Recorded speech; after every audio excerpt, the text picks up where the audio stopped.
Welcome to Angry Old Dudes, episode 4. Yeah, it's 4. I'm Brandon. I'm Q. How's it going, everybody? Late night recording. Q had some shit on his mind, so we are going to talk about a lot of that. But first, let's get through our calendar as fast as humanly possible. Tomorrow, July 13th, is Ringworm, Suicide Pact, Bolt Cutter, Abraxas, $10 at the Side Central. New show. Wednesday, July 15th is Galesburg, Logan Savahovic. I don't know, I can't speak Russian very well. And Rambo at Techocracy. And then Friday, July 17th at the Norwood Great Dane / Arm's Length House is Homewrecker Ghost Solomon Bonehead. And also, July 17th. The house show that's in Trenton, Ohio. All My Friends Are Dead, Color of Amber, 7 Years Dead, Hearts Like Shadows, Monarch, 2 Seconds Too Late. And then July 19th is your double show. You got early on in the day at the Side, Old Wounds, Push Off, and Juggernaut. I believe that show is $6. And then later on in the day, starting at 9 o'clock at Techocracy, you got Throat Culture, Husk and Skull, Bolt Cutter, Until We Are Ghosts, and Threads. That is a donational show. 7/24, Bleak. July 24th at Techocracy is Bleak, along with Sissy Spacek, Bolt Cutter, and Termagant. And July 30th, Dustin Kentrew, lead singer of Thrice, with some locals at the Southgate House Revival. August 1st, it's a all-local show at the Underground that is In Days Forgotten, Dead Set, Seeing Ghosts, Glass World, and Friday Giants. August 8th is the big Rockstar show, which will be Cody Hale's final show in Denialist. If you listened to our last podcast, then you got to hear all the shit-talking, or lack of shit-talking. He specifically said, I won't talk shit. And pretty much every metalcore or post-hardcore band in the area is playing that show, including our very own Brandon Mertz and his band We Are As Ronin. Hooray. Along with Eternal Void, Juggernaut, Hunter's Chase, and Plagues. I have tickets. If you know me personally and you want a ticket, I have tickets of $10. If you don't know him personally, hit me up on Facebook at Hubert R. Cider, and I'll give you his address so you can stalk him for tickets. Backing up just a teeny bit, just because we have to mention it, August 5th is the All-Stars Tour at the Thompson House. There's a million bands if you like it. Fantastic. August 7th at the Backstage Cafe is Grim State. I want to say it's like their second-to-last show on tour. August 12th, The Devil You Know. You want to cut to the Bane show? Yeah, August 27th is Terror, Bane, Turnstile, Backtrack, Forced Order, and Heavy Chains at Legends. And then jumping ahead just a little bit further, finally put together half of a page for it today. Q-Palooza, September 19th. Bands playing that include Knocked Loose, Another Mistake, Turncoat from Michigan, Chipped Teeth from Indy, Youth Hostel, Bonehead, Eternal Void, Grim State, We Are As Ronin, The Requiem, Juggernaut, By Force, Chubb City, All My Friends Are Dead, and probably 2 more, hopefully. That show will be $5. We still are trying to confirm a venue for it. Chubb City is going to get you that day. And that's it for shows coming up. Yep. So we'll let you know about things that are coming up closer to their event date, so that our calendar doesn't go for the next half an hour, because there's all sorts of stuff coming. Actually, I will backtrack real quick, just because some people out there obviously love this band. I used to like this band. I don't know how I feel about seeing it at the Southgate Revival House, but this Wednesday, July 15th, Me Without You is playing. I do really like that band. I don't really like the fact that I just got invited to it today, 3 days before the show. I didn't know about it until yesterday. Yeah. So, Brandon, what did you do today? Straighten up your mic. Just you're gonna sound all stupid if you don't. There you go. I'm going to sound all stupid no matter what. Well, it's because you are stupid. But my day consisted of sleeping, Chipotle, and then I saw the Minions movie, and it was fucking adorable. If you like the Minions, if you like Despicable Me, it's a backstory. It's like 2/3 of it's spoken in Minion, so it's like a bunch of gibberish. I don't know. If you like it, you like it. It's good. It was as good as Despicable Me 1 and 2, just without Agnes. Like, you miss Agnes. How was your day, Q? I worked all day. I don't have any interesting stories really from working. So exhausted. Last night decided not to go to bed like I should, and I watched the storm roll in because for some reason lately we haven't really been getting thunderstorms here in Cincy. We've just been getting rain with no thunder and lightning. So this morning was nice to see some thunder and lightning. Hung out with my dog because he's a big pussy and he's fucking scared of thunder and lightning. Thunder buddies? Yeah, pretty much. And then I came over here after work and not lackadaisically, but procrastination-wise, recorded an Obnoxious Boot song for the Warped Tour compilation. So that way Brandon could start putting that through, and so it'll be ready later this week. Yep. And now we're here. So what have you been listening to? While you're at work all day. While I was at work all day, I mostly listen to podcasts while I drive. I've been listening to old reviews on all the Marvel movies. I've been listening to The Justice Show after listening to Howard Jones from Killswitch and The Devil You Know interview earlier this week, and then going back and listening to some of the older podcasts. I get all my sports news from podcasts. Musically, I went to a show that I thought I didn't care about last night and saw a bunch of bands that I realized I don't care about. But the one thing is the opening acts were a lot better than the headliners. I Prevail, they're the band that does the Blank Space by Taylor Swift. I don't think I've ever actually heard the original song, but I Prevail does a cover of that, and that's how they're big. Danger Kids played, which I personally am friends with Alex Ash, or as much as someone can say they are his friend. He says hello. I also saw the podcast or to you or to no. He said hello to me. Oh. I was gonna say if he's listening to the podcast, that's kind of cool, but probably not. No. I saw our other buddy, our best friend, your best friend. I don't know who's the fattest kid out there right now. Who's the fattest kid you know that sings in a band? That sings in a shitty nu metal rock band. I don't know which fat person you're talking about. Jake. Oh, you saw Gruber last night? Yeah, I saw Gruber. Oh. He was his girlfriend was giving him a hand job, and he was giving Alex a hand job at the same time. And lovely. Yeah, I mean, I want to just let it go, but I mean, he still owes me $200, so yeah. I'll let it go. Maybe he'll create some miracle lose weight formula and give me $200 in 30 years. I don't know. Anyways, enough about that. So the bands that were good on that, though, I enjoyed Dayseeker. They reminded me of a more metalcore, No Bragging Rights, and Fit for Rivals.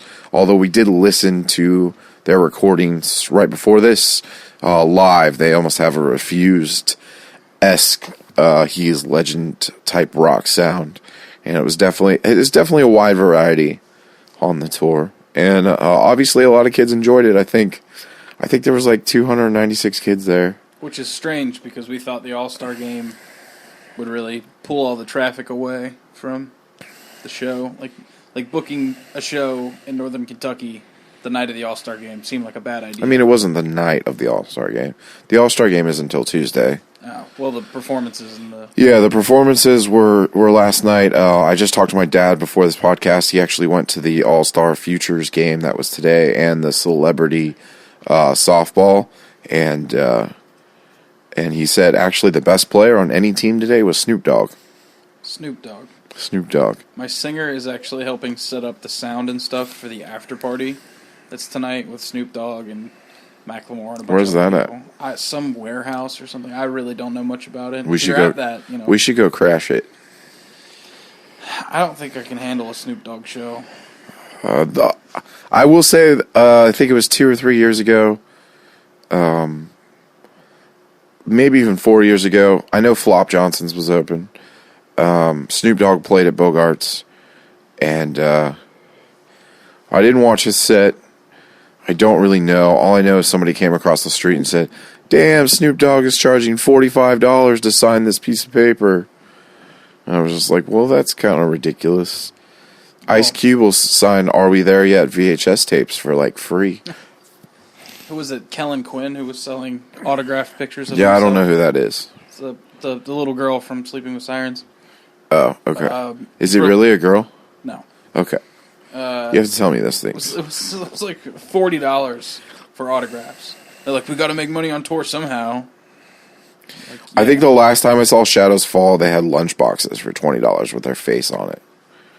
which is like too much for Lunchbox, but you know, it's a Lunchbox with a band on it. Like, Whatever happened to Shadows Fall? Are they still a band? Because they officially stopped playing. last time, when I say like the last time I saw them, the Mad Hatter was open, so it's been a while. So what have you been listening to, Brandon, besides this Deer Hunter song that sounds like Queen and Foxy Shazam? Fucking Pantera.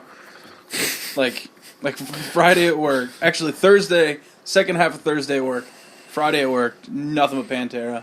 And I think I had a couple other things spotty throughout, but like I've had Pantera on the brain for like the weekend straight. There's nothing wrong with that. Right. I don't know why, what sparked it, but just Pantera mood. I mean, July 4th was last week, and there's nothing more American than Pantera. Maybe Van Halen. Yeah, but I don't want to listen to Van Halen. I hate Van Halen. Not that it would ever happen, but wouldn't it be kind of funny to see, like, Pantera and taking Dimebag's spot would be Eddie Van Halen? Actually, Dimebag Darrell was buried with one of Van Halen's guitars. The black and yellow one.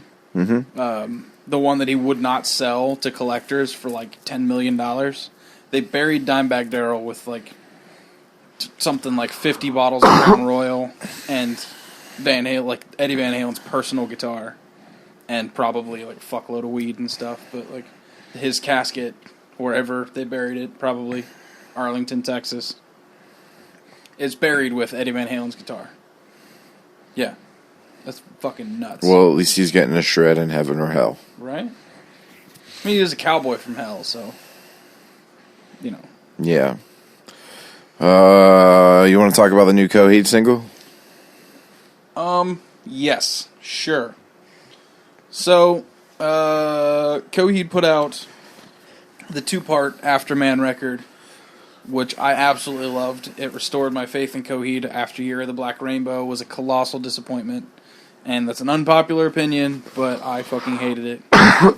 And Afterman was brilliant. I loved it. It brought me back. It got me back into Coheed. I listen to it all the time. Still, that made my best of the year, like 2 years ago, whenever it came out. So there was a bit of a break. I actually saw him a couple weeks ago up in Toledo, and that show was great. They did not play this song. They didn't play anything new, actually. But, what was it? Last week they dropped it? Yeah, I think last week, maybe 9 days ago. Yeah. They dropped You've Got Spirit Kid, which it's a pop rock song. Like, there's no cataclysmic world-ending, sci-fi fight going on. This is actually supposedly the first album of theirs that they've written that is not part of the story, which a lot of people are upset about. But when you really, really think about it, they've put out 5 records based on the Amory Wars, 2 more records as a prequel to that, and Claudio has put out a side project based on another one of the characters. Like, it's at least 8 albums deep at this point.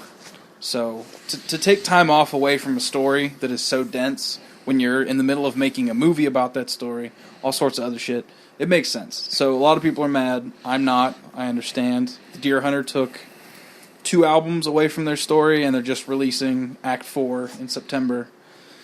So, the new Coheed, my first impression was that it is a much better produced, much better mixed, like poppy, almost pop punky, but poppy rock song that would have been one of the happier, cheerier songs on either Second Stage or in Keeping Secrets. It's got like it's even more poppy than Blood Red Summer, but it's got like that playful, like something ironically sad is happening, but the song's happy kind of thing. And my first impression was that it sounded an awful lot like Rush. It sounds completely like Rush with a pop punk chorus. It just something about the way it's arranged.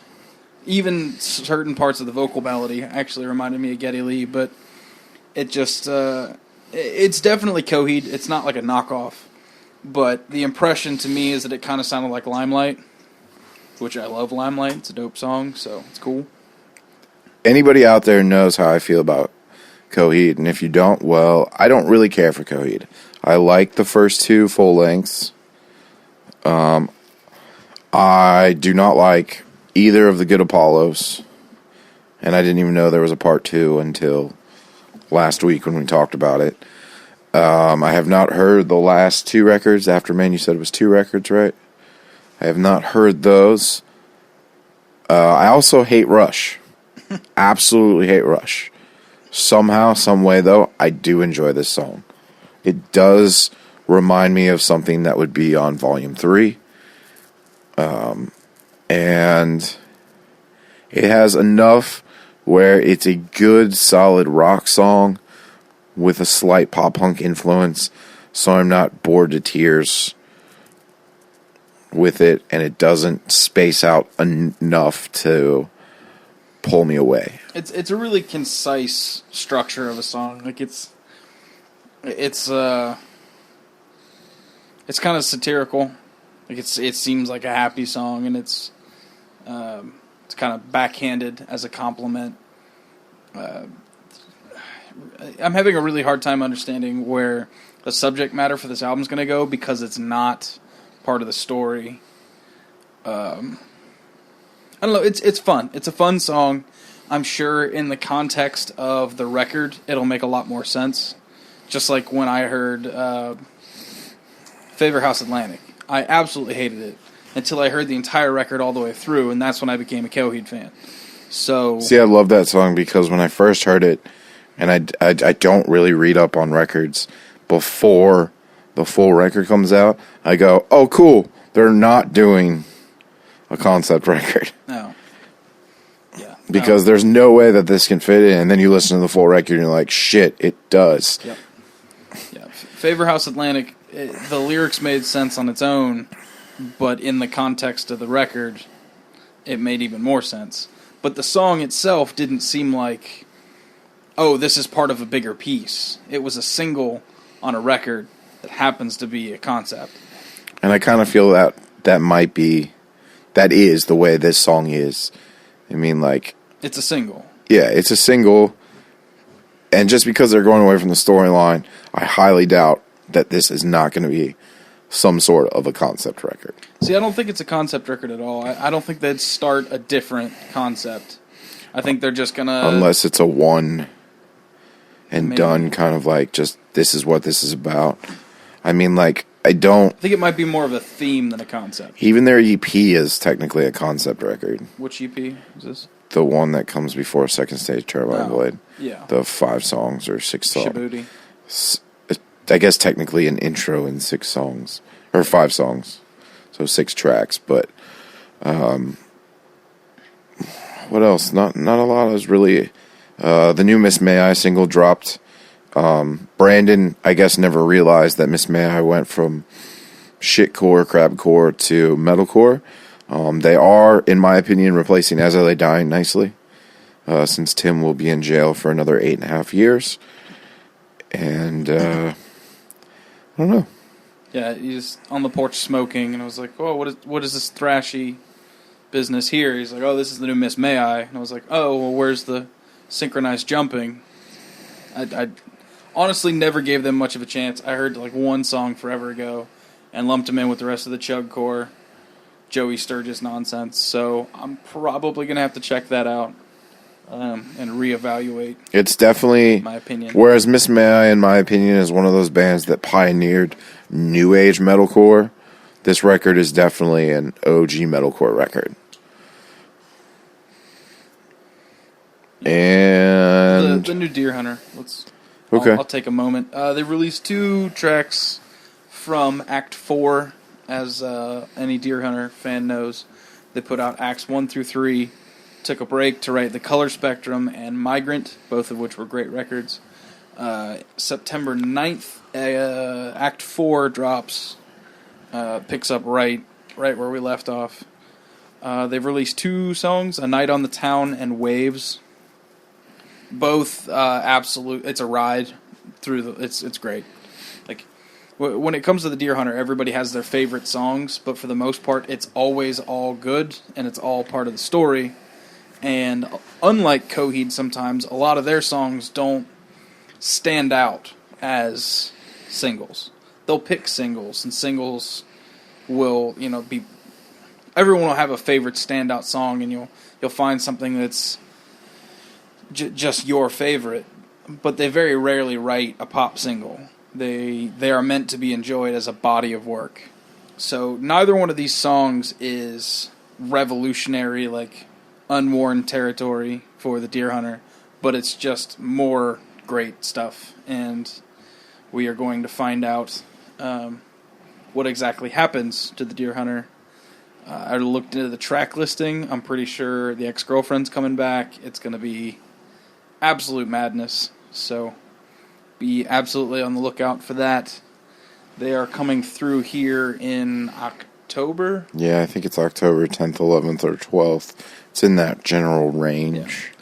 So the record will be out, and it'll be great. So all the prog heads out there, check out these 2 songs. A Night on the Town's like 9 minutes long, but it's super worth it.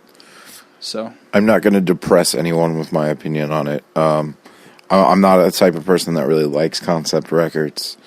I definitely didn't know what the concept of the records were. I've seen them 3 or 4 times, and I've just always been like, this is something I could fall asleep to, but not something that I want to stand and watch them play for an hour and 10 minutes.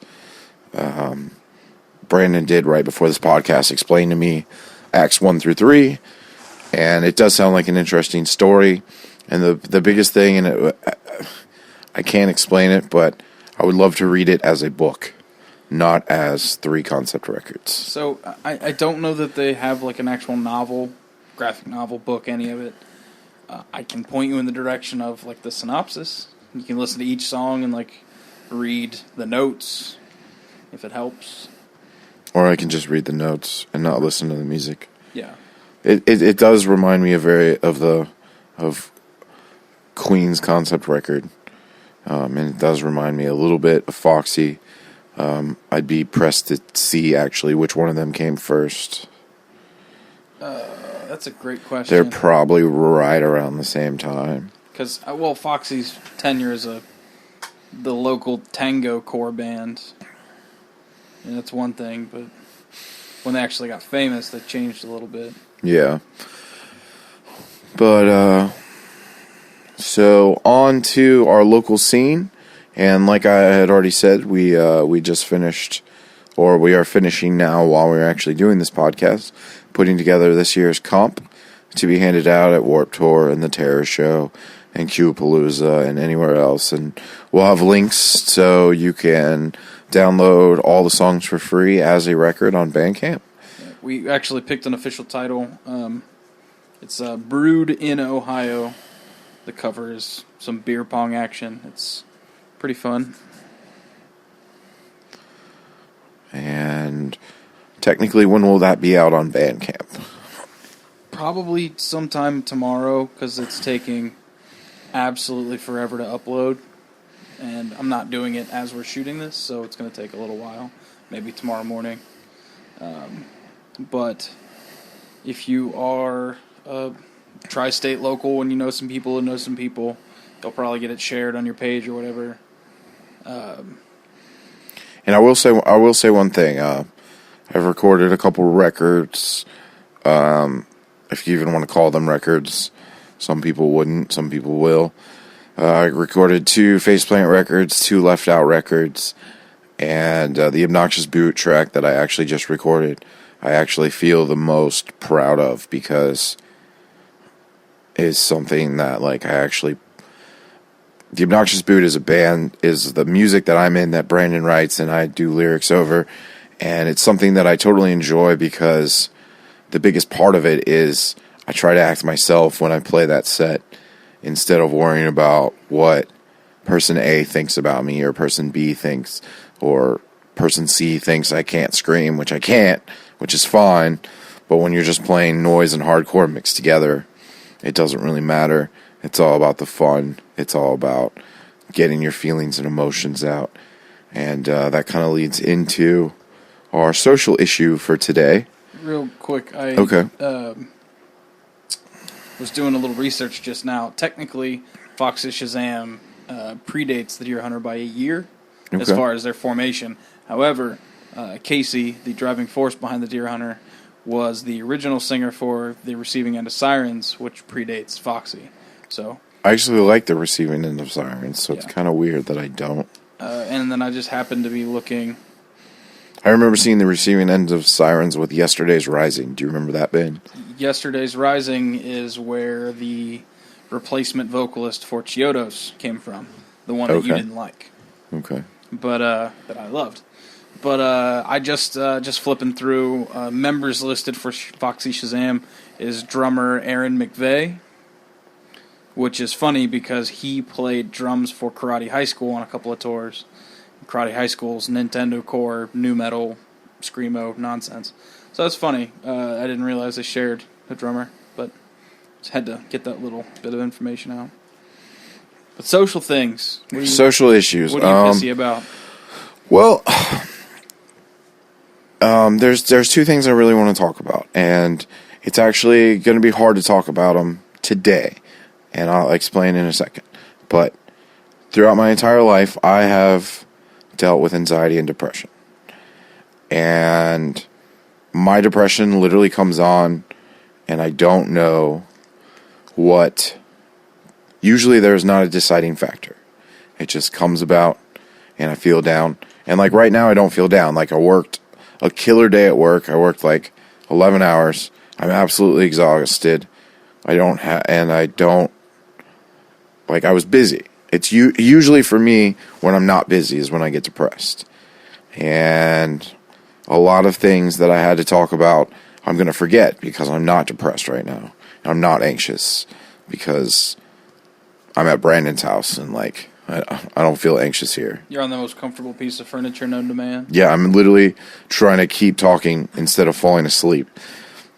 But there's a couple points that I wanted to make about anxiety and depression. And one of the things that actually brought me to want to bitch about this, I did listen to the podcast, and I also read on Lamb Goat earlier this week about Howard Jones talking about being depressed.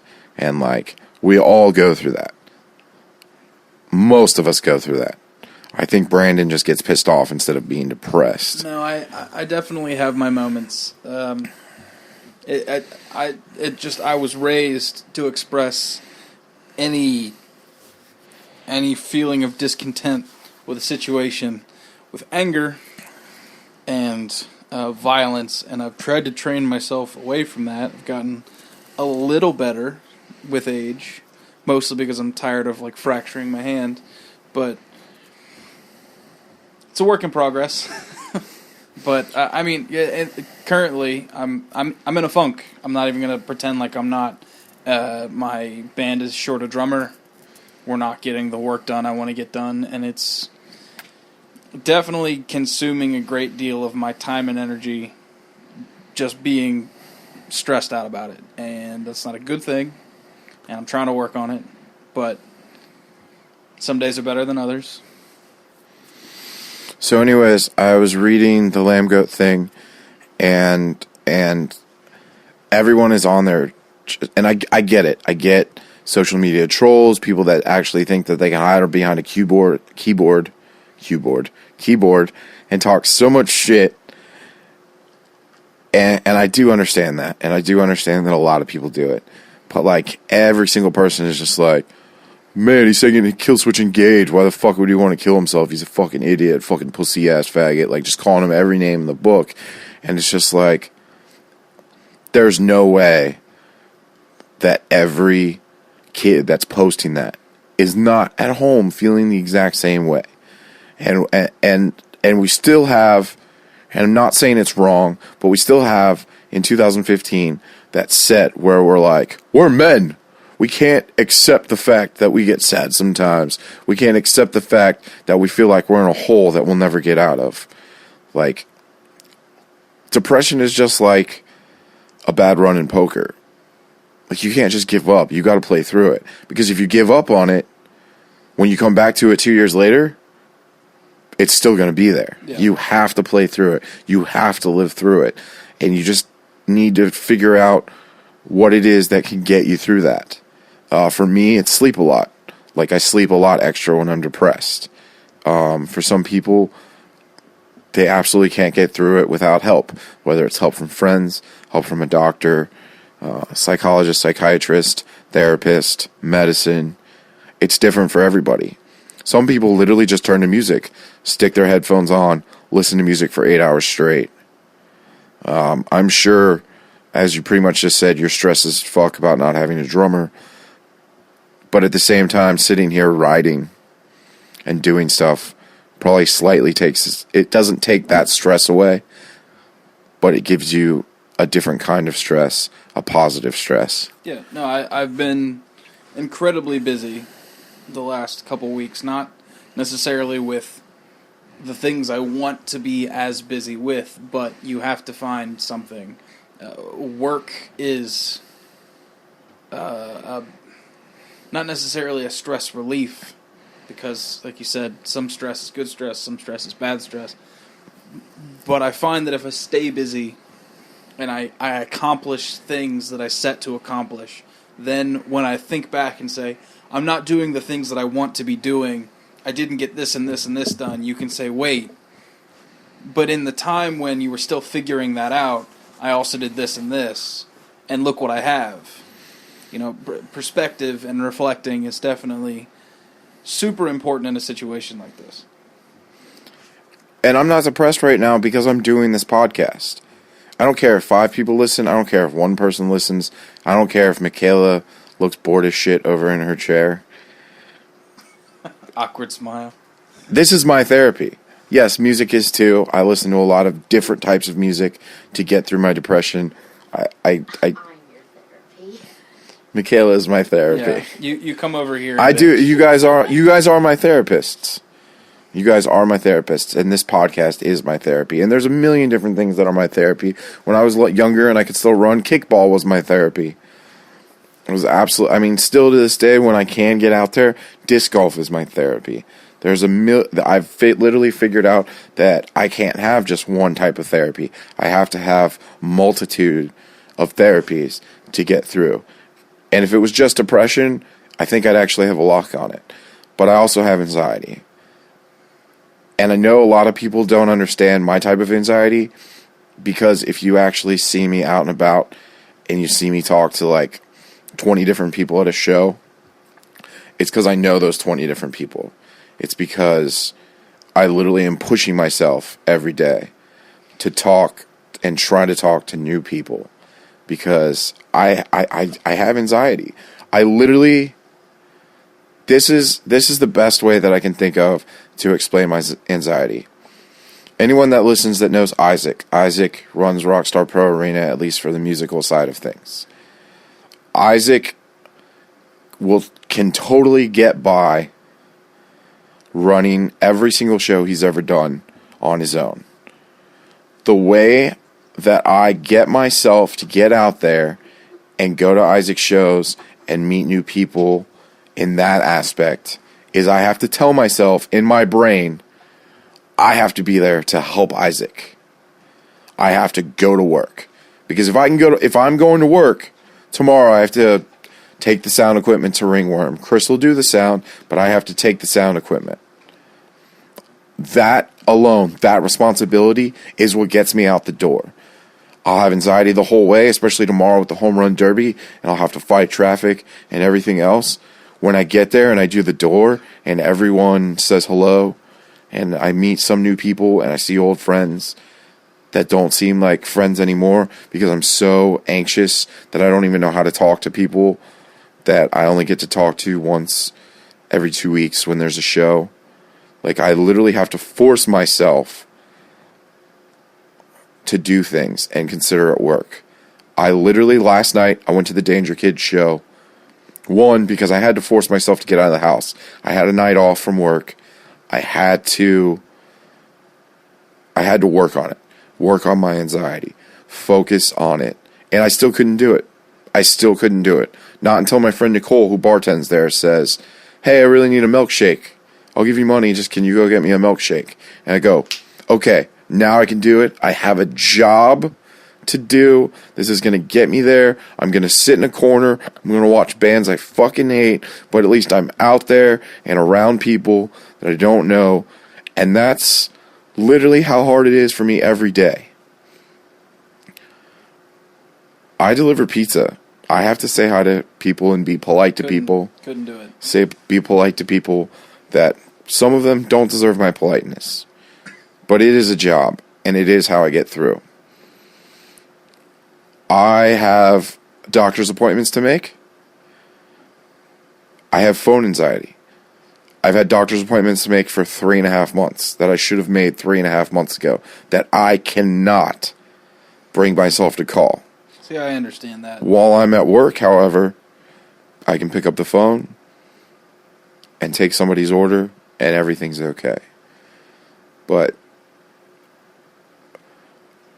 I have a constant struggle with my anxiety every day, which leads me to, at this point in juncture in my life, and not that I should have, even to the extremes that I used to, but at this point in juncture, I cannot drink alcohol.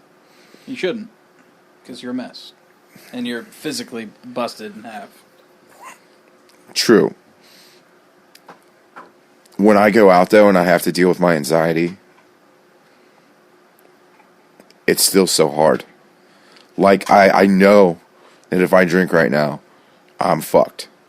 Completely 110% fucked. But that doesn't make it any easier not to drink. Yeah. The only thing that has ever made it easier, and the only reason that I'm not dead in a gutter somewhere, is because growing up, most of my friends were straight edge. And they were the only people in this world that said, "Hey, it's okay not to drink." Yeah. I mean, you'll always get that from me, don't worry. Obviously. That and the last time you drank an entire bottle of Southern Comfort, you ended up kicking over trash cans and punching a cop car and getting detained. So that was good.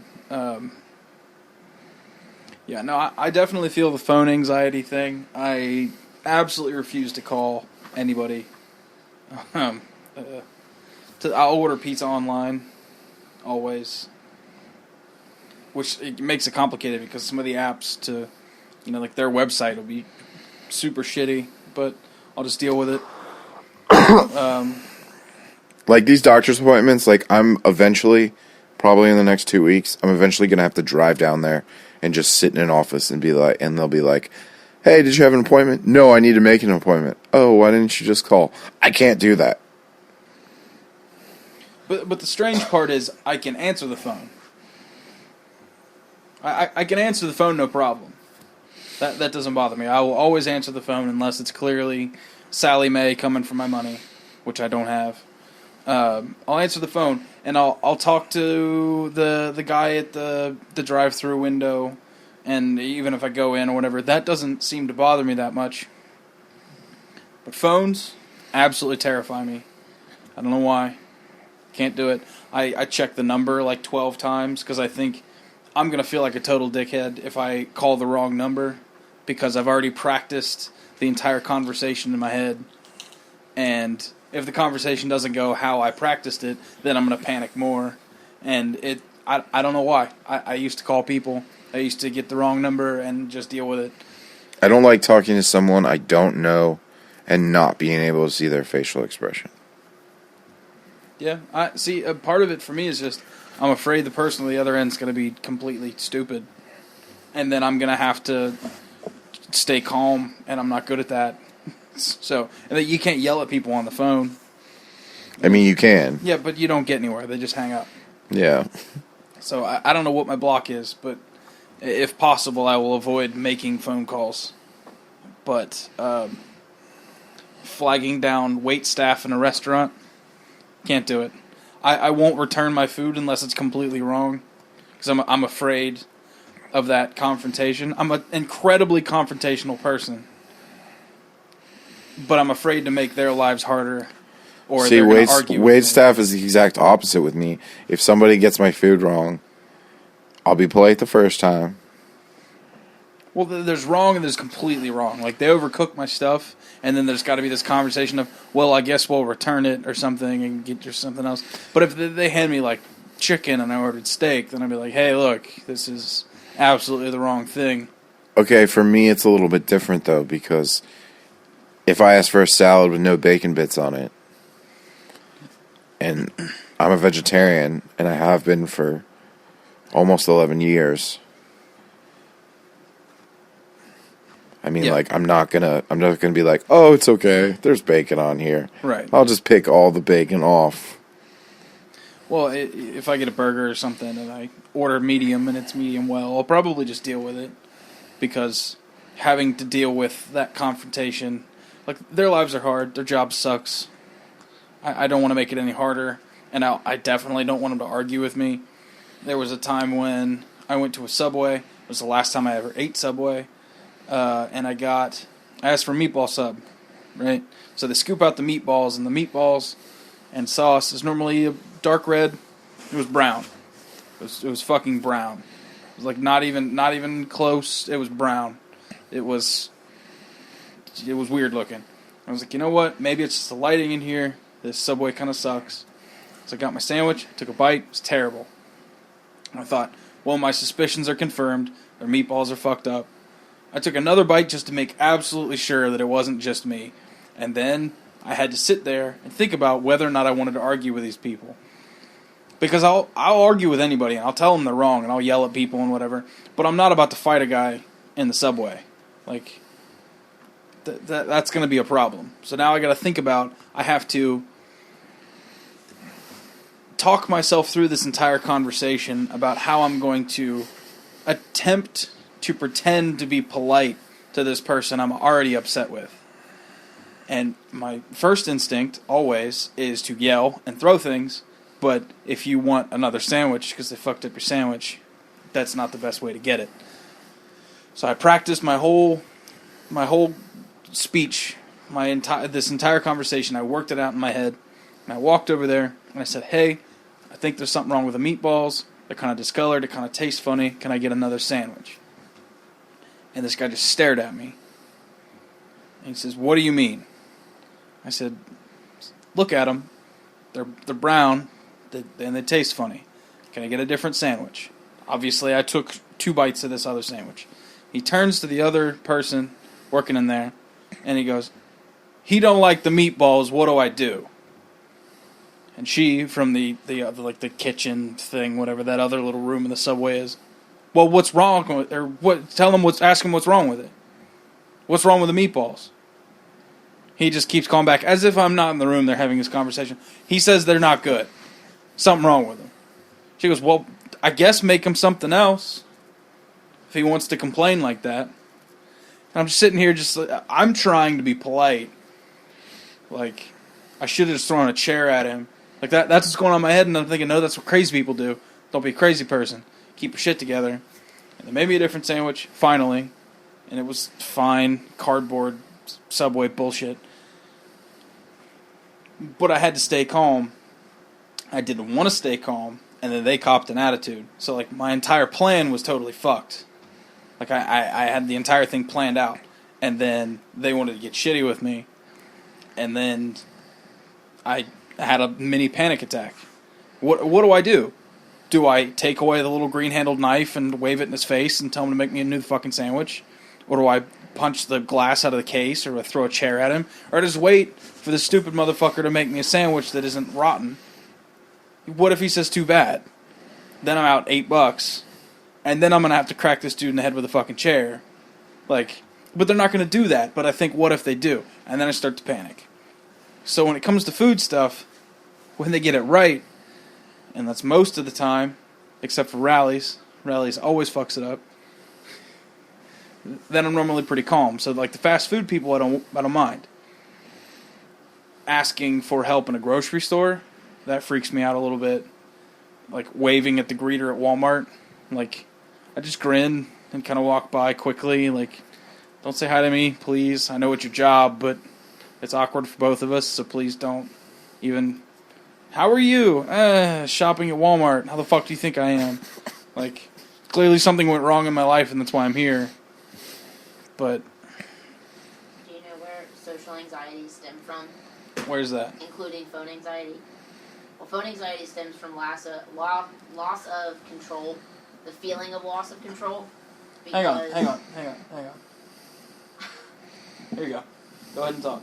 Okay, so phone anxiety comes from the feeling of loss of control.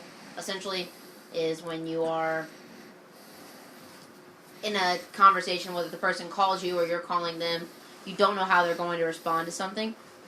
So you kind of lose that control temporarily, and a person who's used to having full control of their thoughts and knowing what's going to occur next in a conversation, just as if Q were to have a conversation with Brandon, you guys pretty well know how you're going to respond to each other. But this new conversation now, you don't know. You don't know this human. You don't know what their next step is. So it's a loss of control there. And that's where the anxiety builds up in is, oh my God, what could they potentially say to me? And so it's just I don't want to call it a loss of power, but in a way it is that we get so used to, we know the response, and trying to respond immediately is so much harder, which is why many people switch to, hey, just shoot me a text, or hey, let's converse on Facebook, or wherever, because when someone does it that way, we have the ability to wait, think, respond. In comparison to where if you were sitting in a group of people and there 5 of them are new to you, you don't have that minute to be like, okay, formulate my thought, now I respond. Because most people are going to think you're a little slow if you wait too long to respond to the answer. So that's why everyone thinks I'm a little slow. Yeah. But yeah, it's a loss of control in comparison to when you're in a conversation with somebody you already know. That makes sense. And I think a great deal of that, I've heard this case made before, that a great deal of social anxiety is brought on by how we communicate now compared to 20 years ago, that we have cell phones and the internet and all these other things, and we can take that time to respond, and we can research a topic when somebody asks us a question instead of answering immediately with "I don't know." We're in the golden age of information. Everything is immediate, and conversation doesn't have to be immediate, so we can answer differently than it used to not be immediate. I mean, like, you want to talk about way back in the old days, but it's not even way back in the old days. I was still having pen pals in 6th grade. Let's see, 6th grade for me is 1920. 96, 95 or 96. So, I mean, you're talking only 20 years ago. And I mean, like, I don't necessarily remember, but I mean, like, you're talking about writing somebody and then maybe they'll never write you back. Maybe it'll be a week, maybe 2 weeks, maybe 2 months. If you go further back when the mail was anything but guaranteed, I mean, like, it does make sense. Yeah, so we expect things to be instant, and we also expect to be able to know everything all the time. And it's been said that the current way of communicating has made us all socially retarded. But the other people we're going to be speaking to are the same way, so I don't think it makes as big of an impact as these studies would say, unless we just can't speak to each other that way. And I mean, I've seen people be friends on the internet and then not speak to each other in person. The one thing I absolutely, and I understand because I'm anxious too, but I have the opposite problem. If I talk to somebody over text or over Facebook or over something like that, and then I meet them in person, I'm the type of person that has mouth diarrhea. I'll just talk and talk and talk and talk and talk, and that person will be so annoyed, and they'll leave me alone.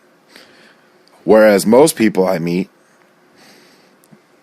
they will literally text you paragraph after paragraph after paragraph about their life, about what they're doing, about everything.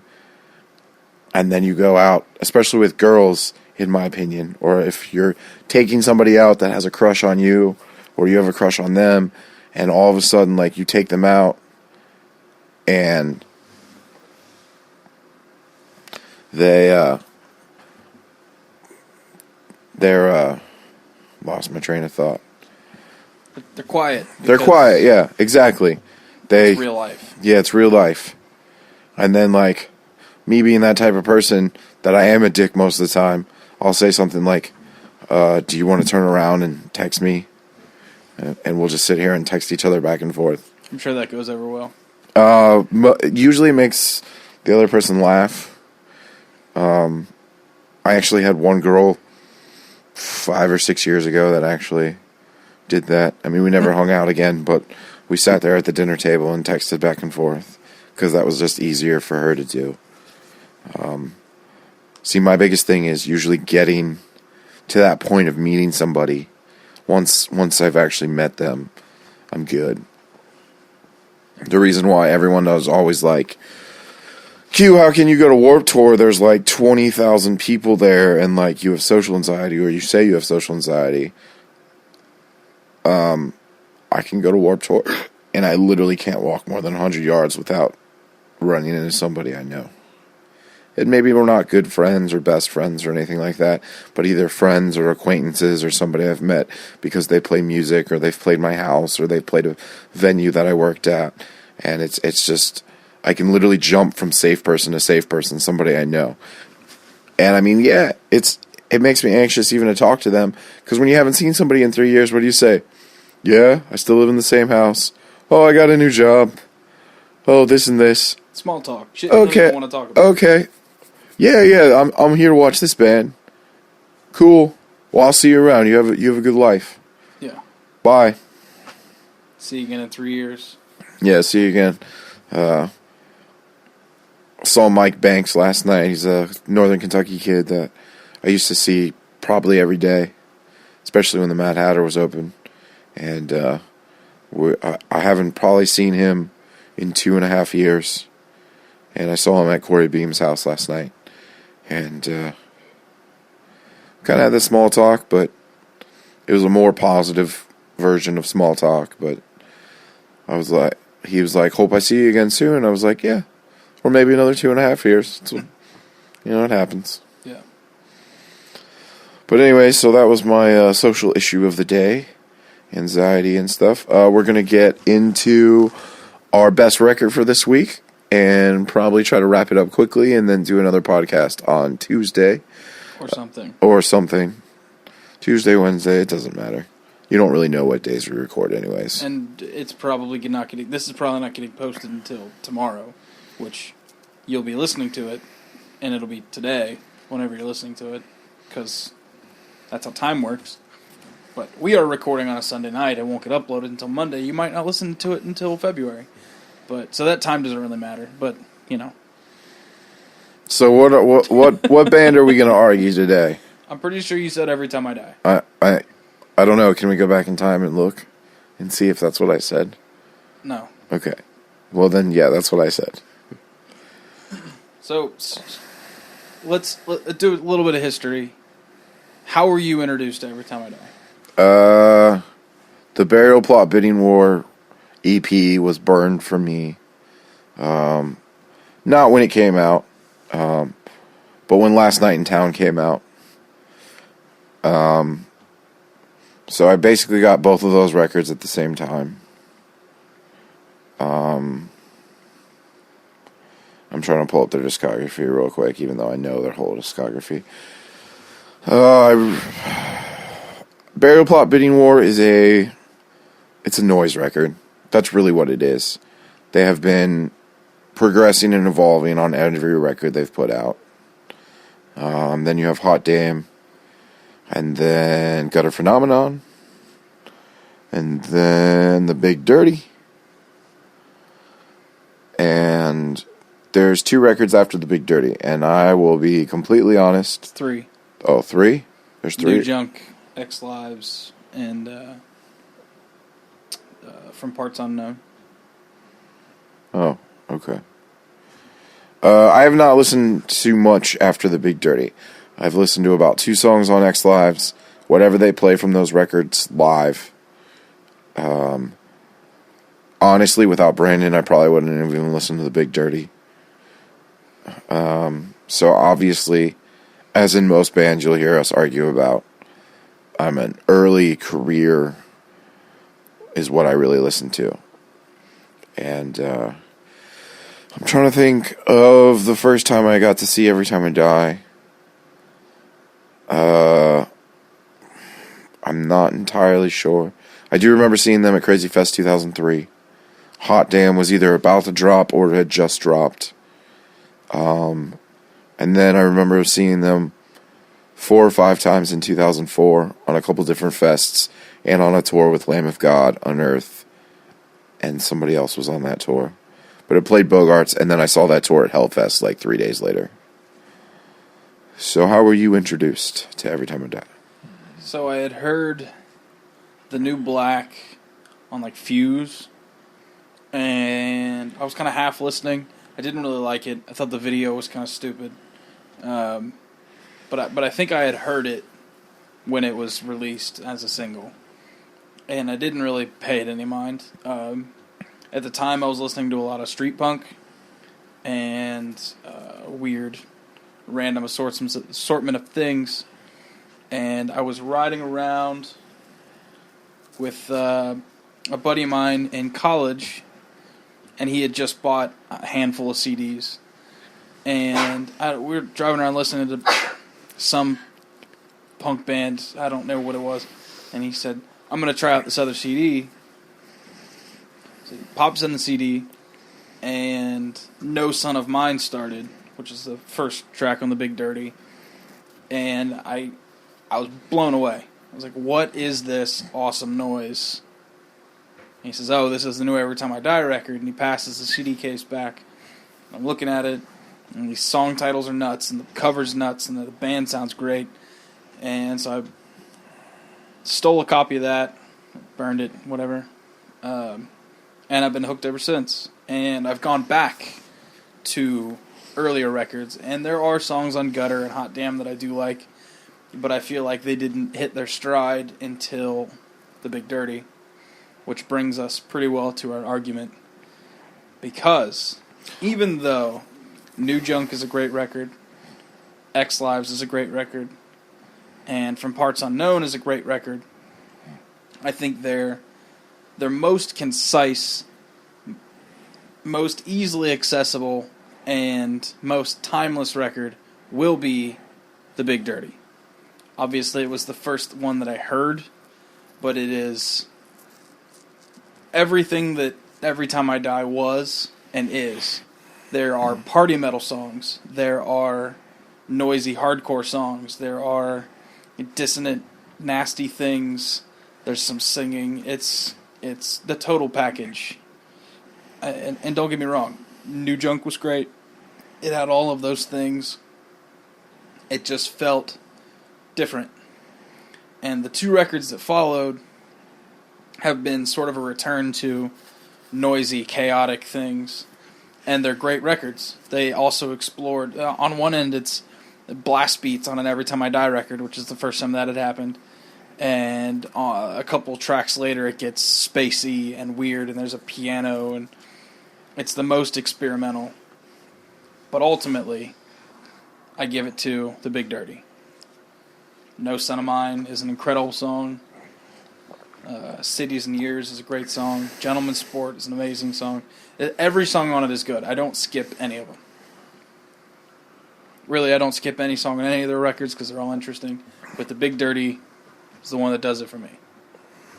And you're going to say some old shit.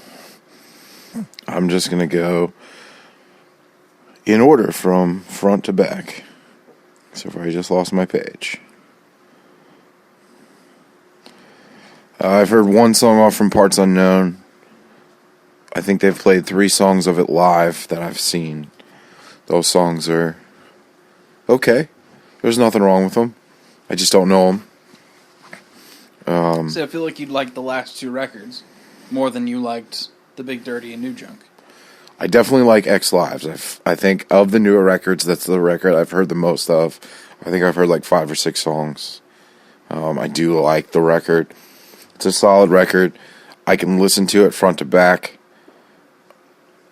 For some reason, and it might be where it hits me, but like I can listen to it front to back, but there's no one song that like sticks out as a single to me. On X Lives? On X Lives. The first one does it for me. And New Junk, I think I've heard one song off of, and it was weird. Was it Wanderlust? Yes. See, that's a good song, but it was a single. That is the single. That it was the lightest song on the record. It's also one of the longest songs on the record. I think it was on the Epitaph sampler for that year, and that's the only reason I heard it. The Big Dirty, I usually listen to the first 6 tracks, and then I pick something else to listen to. That's just my short attention span, along with a lot of people younger than me. But Gutter Phenomenon, I love as a record. It's Like less. the New Black. That's really it. I honestly, I like that song, but I don't like that song. I mean, it's a single. It's a good song, but there's so many other great songs on there. See, I thought the New Black was the only thing on that record that resembled music. How so? It's all okay. Like, was it Guitared and Feathered? Guitared and Feathered. There's some alright stuff on there, but really, the New Black was song. The thing about Gutter Phenomenon to me is like, The Big Dirty is a noise / hardcore / southern record. X Lives is a noise / hardcore / southern record. Hot Damn is the same thing. Last Night in Town is a noise, early 2000s metalcore record. Barrel Plot Bidding War is just a noise EP. Yeah, I fucking love it. But Gutter Phenomenon is just a straight rock record. Yeah, it's heavy. It's party metal. But yeah, I guess I could see that. I mean, like, and I know they were on a tour that year, and that's probably why I associate it with this. But I saw Every Time I Die on a tour, 2 different tours that year. One of them was Every Time I Die, High on Fire, and the Red Chord. And the other tour was Every Time I Die, Andrew WK, and Black Label Society. Yeah, it's a weird one. No, because that's exactly what they sounded like. Party and metal. Andrew WK and Black Label Society. I mean, at that time, there was plenty of interviews where, like, Jordan Buckley is like, oh yeah, Zakk Wylde, blah, blah, blah, blah, blah. So, I do like Gutter Phenomenon. Hot Damn is my favorite record that they've put out. Especially for that time period. It's the same time period that Love Is Red, The Hardest Fight came out. The cat's just drinking out of your cup. It's okay. I got a sip at least. So, like I said, Love Is Red, The Hardest Fight came out. There's a couple other records that came out that year. And I really like the instrumental track on Hot Damn. I don't think I've heard it. Probably not. We'll listen to it after the podcast. There was a lot of hardcore metalcore bands that were doing instrumental tracks that year, and they're all actually really, really good. There's something that like sounds slightly different, like a good interlude with the record. I've Been Gone a Long Time is on that record. Romeo Go-Go, Ebola-Rama, Floater. Like, those are all great songs. See, Ebola-Rama and Floater, I feel like they play those live and I really enjoy them. But on the record, I mean, I will say Romeo Go-Go and She's My Rushmore and I've Been Gone a Long Time. And maybe Floater a little bit. Like, Floater and Ebola-Rama didn't really stick out to me on the record until I started seeing them play it live. And then, of course, you go back and listen to it. Last Night in Town, there's a local band from here called Thorea. My buddy Nick Newmeister plays in it. Everybody in that band's my friends. But they literally were like a local Every Time I Die. And they, a couple times when they were first starting out, they covered Logic or Crocodiles, which is the single off Last Night in Town. And it's just... It's revolutionary for that sound for the time. I get it. The recording on that record is absolutely god-awful. but you like that. But I like that. Yeah, but it's absolutely god-awful, and it's the progression they had to make to get to your favorite record. And I understand and respect what they had to do, because you can watch it happen. It's not like overnight. Burial Plot, Bidding War, Andy Williams, literally listened to Too Much Converge. Well, he's recorded their last record with Kurt. Yeah. And he's clearly always been Converge. Well, and the interesting part was in one of these interviews, it was a promo video for the recording or whatever. He said the first time he's like, "Hey, you know, we're buddies, right?" And Kurt's like, "Yeah, we're cool." And he says, "You know, what's funny is the first time we met, you had picked us up on a small tour or something, paraphrasing, of course, and you walked by and you said, 'Hey, good set. Your riffs were better when I wrote them.'" And Andy's like, "Yeah, you said that to me." And Kurt's like, "I don't remember that. I feel like a total asshole now." He's like, "No, it's cool. I'm over it. It happened a long time ago." But, I mean, obviously the influence is there. And Andy Williams has stated, he's like, "I never learned how to play guitar. I know power chords and tritones, and that's my whole arsenal." And, I mean, really, technically no one who appreciates music that's well put together should appreciate Every Time I Die. It's chaotic, it's dissonant. It's awesome. The lyrics never make a lick of fucking sense. But there's an energy about it, and you get caught up in it, and it doesn't matter that it doesn't make sense because it's fucking sweet. And like I said, even those old songs that I didn't like on the record, they're good live. What's the cunt song? Is that Rushmore? No, the cunt song's on Gutter. What is that? I honestly don't know because my only copy of Gutter Phenomenon is burned. So it says track 1, track 2, track 3, track 4. Son of a bitch. Alright, let's But I do love that song. They still play that song live. It's a great song. I'm trying to... It's Board Stiff. Yeah. That's what it is. It's a fun song. It's not the Big Dirty level. So the Big Dirty was just polished enough, though. Like, it was well put together. It was well performed. The drums sounded great. You know, they didn't sound like people smacking paper bags with their hands. Like, everything since then has been an interesting experiment. But I feel like if you had to put your finger on it, I'm trying to draw a proper comparison.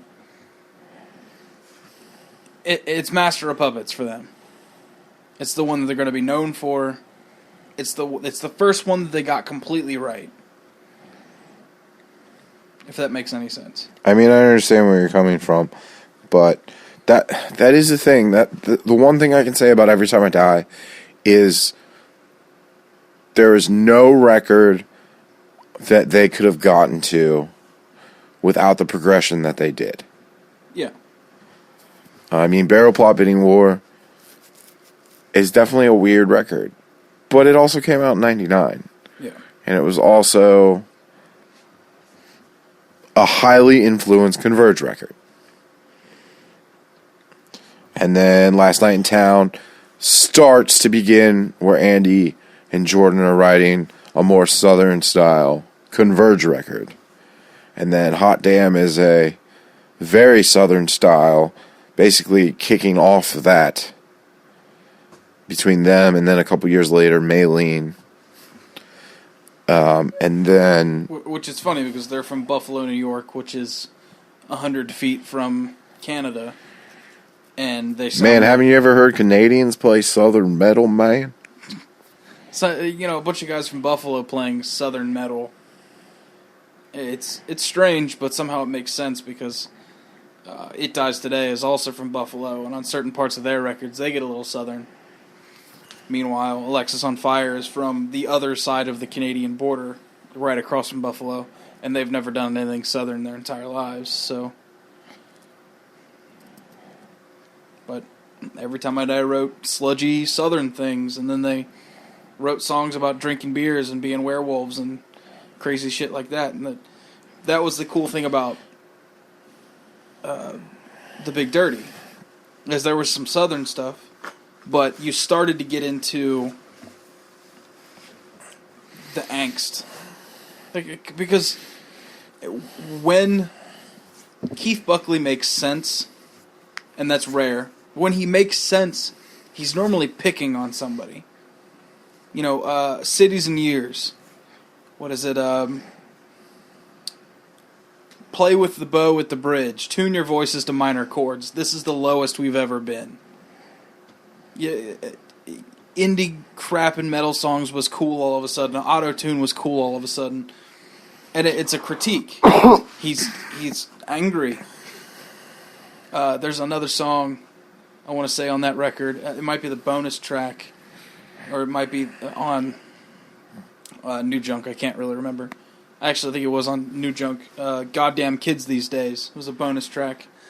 And he closes the song with, "If this is the state of my art, then I secede." Like, when Every Time I Die is focused, they're just hating trends. And that's important. Because they're the only band who gets away with what they get away with on their level.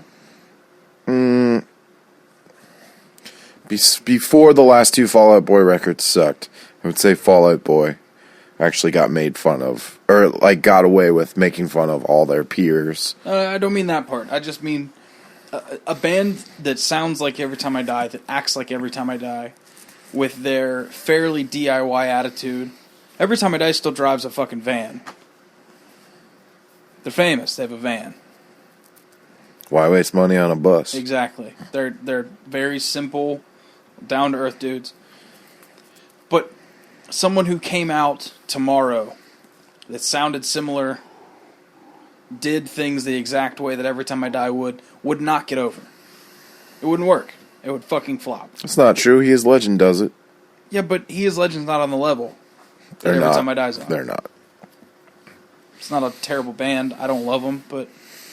The only band that sounds similar to Every Time I Die, to me, that is not Every Time I Die, and also not on the level, would be the Cancer Bats. And they're even a little bit more rockish than Every Time I Die's noise antics. Because the grindcore power violence thing is cool now. Everybody started listening to Nails, and Code Orange kids became Code Orange, and, all those guys. But they're still not Every Time I Die. And it's funny because what Every Time I Die is gets redefined every record. And somehow everything they do is, they're Every Time I Die, so they can do that. And still, at the end of the day, as spacey as the last two records got, and as grindy and gross as they were on these last two and in the first couple, I still think that The Big Dirty is the most cohesive piece of work. And I'm just saying, I'm not saying what's the best or anything. I think all their records are great, and Hot Damn is just my favorite. And with that, I think we'll end this episode. We'll do a redo on the bulletin board. real quick, just this upcoming week, Monday, that's tomorrow, or maybe even today, depending on when you're listening to this, is Ringworm Suicide Pact at Side Central. Starts at 7:45. Wednesday is Me Without You at Southgate House Revival, and also Galesburg, Logan Russian Guy, and Rambo at Tecocracy. Friday is Homewrecker Ghost Psalm Bonehead at the Norwood Great Day in Arm's Length House. Also, the house show in Trenton, Ohio. All My Friends Are Dead, Color of Amber, 7 Years Dead, Hearts Like Shadows, Monarch, and 2 Seconds Too Late. And Sunday is the double show at 5 p.m. at the Side Central's Old Wounds, Push Off, and Juggernaut. And then also later that night, starting around 9 at Tecocracy, is Throat Culture, Husk and Skull, Bolt Cutter, Until We Hear Ghosts, and Threats. Make sure, as always, support your local scene. Support bands of any scene coming in. Anyone that's going to do it yourself, and always do your best to try to keep venues and friends bands alive. It's a great speech. Woohoo! Yeah. All right. See you guys. Bye.